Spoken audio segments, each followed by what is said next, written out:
Welcome back.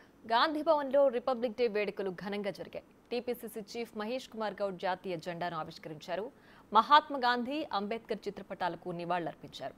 రాజ్యాంగాన్ని మార్చేందుకు BJP కుట్ర చేస్తోందని ఆయన ఫైర్ అయ్యారు. అమిత్ షా పార్లమెంటు సాక్షిగా అంబేద్కర్ని అవమానించారని గుర్తు చేశారు. రాజ్యాంగాన్ని మార్చి మనువాద సిద్ధాంతాలను అమలు చేయాలని మోడీ చూస్తున్నారని ఆరోపించారు. ఇందిరమ్మ ఇళ్లను అవమానించేలా కేంద్ర మంత్రి బండి సంజయ్ మాట్లాడారని ఆగ్రహం వ్యక్తం చేశారు.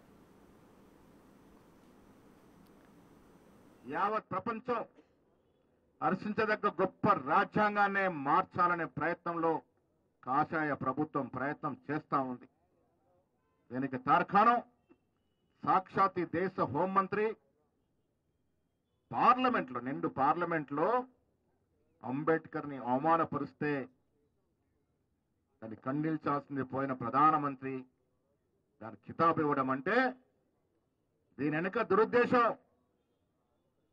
సకలకి ఆమోదయోగ్యమైన రాజ్యాంగాన్ని మార్చి మనువాద రాజ్యాంగాన్ని తీసుకురావాలని తద్వారా కాషాయ ఎజెండాని ఈ దేశానికి రుద్దాలని తీవ్రంగా ప్రయత్నం చేస్తున్నటువంటి బీజేపీ కుటిల యత్నంలో భాగంగానే అమిత్ షా ఉద్దేశపూర్వకంగా అంబేద్కర్ ని పార్లమెంట్ లో అవమానించడం జరిగింది.